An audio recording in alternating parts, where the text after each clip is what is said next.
Start revolution back to bike স্লোগানে বন্দরনগরী চট্টগ্রাম থেকে cycle নিয়ে সমগ্র বাংলাদেশ যাত্রা শুরু করেছেন 10 তরুণ। গ্লোবাল ওয়ার্মিং নিয়ে দেশের 64 জেলায় সচেতনতামূলক বার্তা দেওয়ার জন্য 30 দিনের এই ভ্রমণ শুরু করেছেন ইউনিয়ন সাইক্লিস্ট অব বাংলাদেশের সদস্যরা। প্রতিটি জেলার জন্য আলাদা বার্তার প্লেকার্ডও বহন করছেন তারা। চলতি পথে বিভিন্ন শ্রেণী পেশার মানুষের সঙ্গে মত বিনিময় করে তাদের মাঝে সচেতনতার বার্তা পৌঁছে দিচ্ছেন এই তরুণরা। গ্লোবাল ওয়ার্মিং বন্ধে সাইকেল নিয়ে বৃক্ষরোপণের প্রয়োজনীয়তা, বাল্যবিবাহ বন্ধ, পরিবেশ বান্ধব যানবাহনের ব্যবহার বৃদ্ধি, শিশু শিক্ষার গুরুত্ব, সাইকেলের জন্য আলাদা লেনের দাবিসহ বিভিন্ন সচেতনতামূলক ব্যানার নিয়ে তাদের এই ভ্রমণ চলছে। আমরা গতবারও একবার 64 জেলা সাইকেলিং হয়েছে আমাদের গ্রুপ থেকে। বিষয় ছিল মুক্তিযুদ্ধ, এবং এবারও আমরা আবারও 10 জনের একটা টিম নিয়ে বেরোইছি। তো এবারের বিষয় হচ্ছে স্টপ গ্লোবাল ওয়ার্মিং। জীবনে প্রথম 64 জেলা সাইকেলিং করতেছি। তো আমি চাই দেশের সব জেলায় সৌন্দর্য আমি উপভোগ করতে।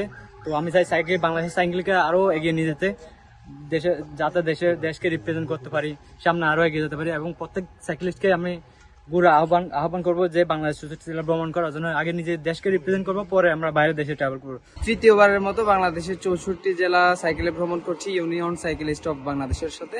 এবারের আমাদের যে প্রতিপাদ্য বিষয় স্টপ গ্লোবাল ওয়ার্মিং, এই প্রতিপাদ্য বিষয় নিয়ে আমরা ইতিমধ্যে 12টি জেলা অতিক্রম করেছি। তো আজকের প্ল্যান অনুযায়ী আমরা শেরপুর হয়ে জামালপুরের উদ্দেশ্যে রওনা দেব। তো যেই 64 জেলা বাংলাদেশের যে একটা সৌন্দর্য আমরা বিভিন্ন মেসেজের মাধ্যমে মানুষকে জানানোর চেষ্টা করছি। আর এই যে আমাদের একটা ট্যুরের মধ্যে যারা পৃষ্ঠপোষকতা করছে, অসংখ্য ধন্যবাদ জানাচ্ছি। 15 তারিখ রাতে চট্টগ্রাম থেকে আমাদের 64 জায়গা ভ্রমণ শুরু করি global warming, stop global warming এই স্লোগান নিয়ে।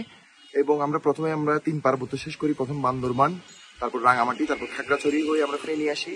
ফেনী থেকে কুমিল্লা থেকে ব্রাহ্মণবাড়িয়া থেকে আমরা চলে আসি হচ্ছে